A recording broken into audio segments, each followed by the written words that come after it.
There is an island where humans are not welcome. Not because of laws, but because of what lives there. Thousands of snakes covering the ground, hiding in trees, moving silently through the rocks. This place is known as Snake Island, but its real name is Ilha da Queimada Grande. Located off the coast of Brazil, it looks peaceful from afar. Green vegetation, rocky cliffs, surrounded by blue ocean.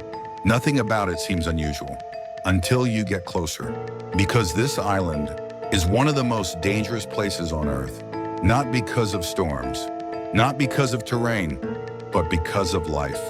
The island is home to one of the most venomous snakes in the world, the golden lancehead, a species found nowhere else on Earth. And here it dominates everything. But how did this happen? How did one island become controlled by snakes? The answer begins millions of years ago, long before humans ever arrived. This island was not always isolated. It was once connected to the mainland, part of a larger ecosystem, with predators, with competition, with balance. But over time, the ocean level rose, the land separated, and the island became isolated, cut off from everything else. And that changed everything, because when isolation begins, evolution takes a different path. Without predators, without outside pressure, species adapt in new ways. And on this island, snakes became dominant. With no natural enemies, their population grew and grew and grew until they became the top species. But there was a problem: food.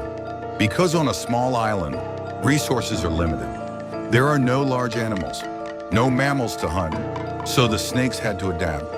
They turned to birds, migrating birds that pass over the island, landing briefly to rest, and that changed everything. Because birds are different. They can escape quickly. They do not stay long, so the snakes needed an advantage: speed, efficiency, stronger venom. And over time, that is exactly what they developed. The golden lancehead evolved into something unique. Its venom became more powerful, much faster acting, capable of immobilizing prey almost instantly, because there is no second chance. If the bird escapes, the snake does not eat. So the strike must be perfect, fast, accurate, and deadly. This is evolution under pressure, not from predators, but from survival itself. And the result is one of the most dangerous snakes on Earth. But the island did not stop changing.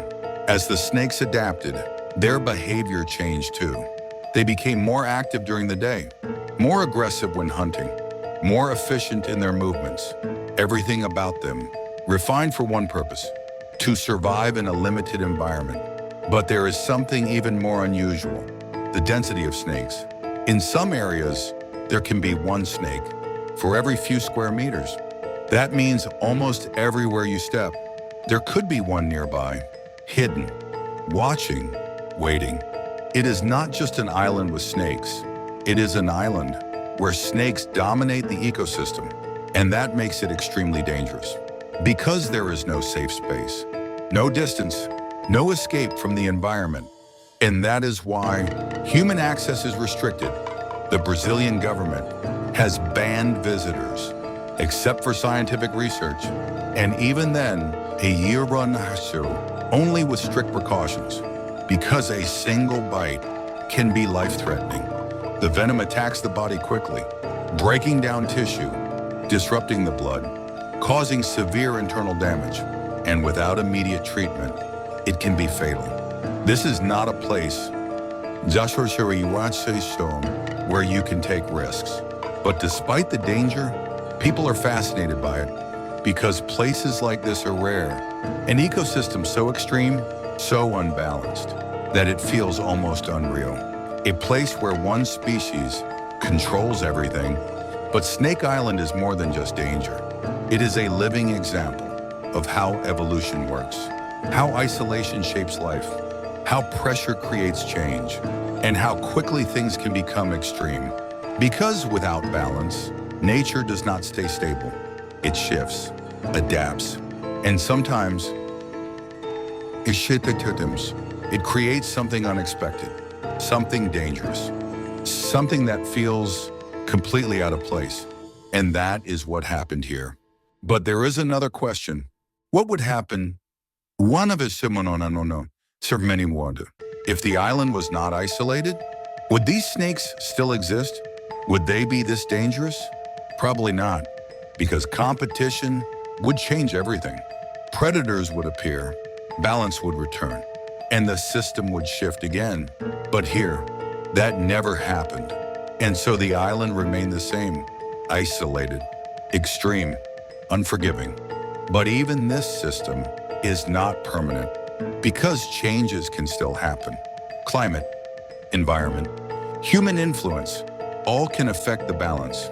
And if something changes, the entire ecosystem could collapse. Because systems like this are fragile, even if they look powerful. And that is what makes Snake Island so unique. It is both strong and vulnerable, dominated by one species, yet dependent on very specific conditions. And that balance, is always at risk. Standing on this island would feel different, every step uncertain, every movement careful. Because the danger is constant, invisible, silent, always present. It is not loud, not dramatic, but it is there, everywhere. And that creates a different kind of fear, not sudden, but continuous, a feeling that never leaves. Because this is not a place designed for humans. It is a place designed by nature for something else. And that is what makes it so fascinating, because it reminds us that Earth is not just one environment. It is many, each with its own rules, its own balance, its own dangers. And some of those places are not meant for us. Snake Island is one of them, a place where humans do not belong, a place where nature took control and never gave it back.